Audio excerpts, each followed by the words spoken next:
Hi friends, మన mushrooms curry ఎలా చేసుకోవాలో చూద్దామండి. ఇక్కడ మష్రూమ్స్ ఇలాగా శుభ్రం చేసుకొని కడిగేసుకొని నీట్గా మనం దీని మీద స్కిన్ ఇలాగా ఒలిచేసుకోవాలి. నీట్గా అలా ఒలిచేసుకొని కొంచెం కాడ కొంచెం కట్ చేసేసుకొని మధ్యలోకి 4 ముక్కల కింద ఇలా కట్ చేసుకుందాము.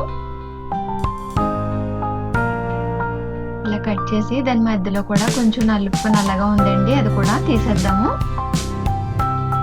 అలా తీసేసుకుని అన్నిటిని కూడా అలా ఒలిచేసి దాని స్కిన్ అది తీసేసుకొని శుభ్రంగా మధ్యలో ఉన్నది నలుపది మనం కట్ చేసేసుకుంటే కొంచెం బాగుంటుందండి. ఏమైనా డస్ట్ ఉన్నా అందులోనూ మనకు వచ్చేస్తుంది కదా, మనం చాకు పెట్టి దాన్ని మొన పెట్టుకొని మనం కడాసి నెమ్మదిగా తీసేసుకుంటే ఆ బ్లాక్ కూడా బయటకు వచ్చేస్తుంది, నలుపు. ఇక్కడ మధ్యలో ఉన్నది కూడా తీసేసుకుంటే నీట్గా ఉంటాయండి మష్రూమ్స్. ఇలా నీట్గా తీసేసుకున్నాక ఇదిగోండి ఇలాగా మొత్తం అన్ని కూడా ఇలాగే శుభ్రం చేసుకుందాము. ఇదిగోండి ఇలా శుభ్రం చేసుకున్నాం. మధ్యలో ఉన్నది కూడా ఇలా కట్ చేసేసాము, నల్లగా ఉంది కదా, అది కూడా తీసేసుకొని ఇలా శుభ్రంగా కట్ చేసి పెట్టుకోవాలి.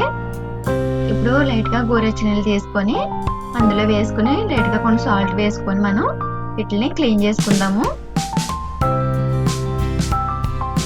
ఇలా శుభ్రం చేసేసుకున్న తర్వాత మనం మళ్ళీ ఇక్కడ లైట్గా కొన్ని గోరువెచ్చని నీటిలో కొంచెం సాల్ట్ వేసుకొని కూడా మనం క్లీన్ చేసుకోవాలి. ఇలా ఒక 2 నిమిషాలు పక్కన పెడదామండి.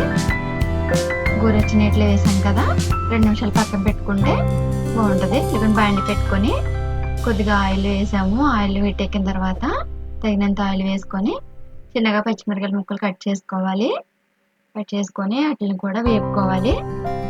ఇప్పుడు మనం ఒక పెద్ద ఉల్లిపాయ అండి కట్ చేసుకున్నాము చిన్న ముక్కలుగా, అవి కూడా వేసేసుకోవాలి.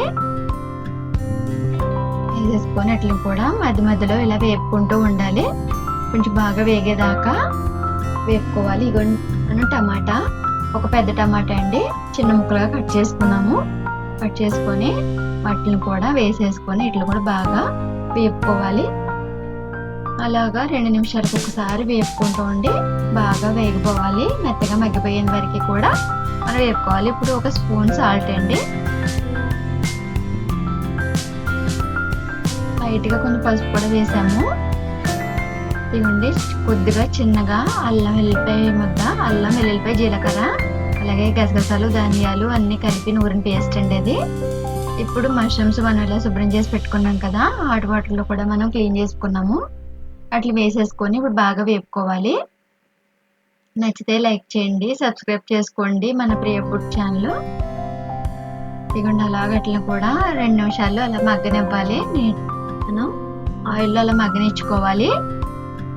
అలా 2 నిమిషాలకు ఒకసారి కలుపుకుంటున్నాము. అప్పుడు ఒక స్పూన్ కారం పడిందండి, అట్లా కూడా వేసుకుని బాగా వేపుకున్నాక ఒక గ్లాస్ వాటర్ వేసేసుకొని మనం శుభ్రంగా కలిపేసుకొని మనం మూత పెట్టేసుకుందాము.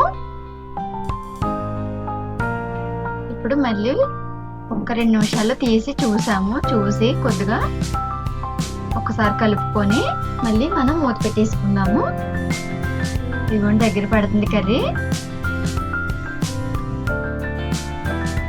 మళ్ళీ మూత పెట్టేద్దాము ఇంకొకసారి. ఇవన్నీ ఇంక బాగా దగ్గర పడుతుంది కదా, ఇప్పుడు మనం గసగసాల పేస్ట్ వేద్దామండి. 15 ml అండి, 15 ml గసగసాల పేస్ట్ వేసుకుంటే టేస్ట్ చాలా బాగుంటుందండి.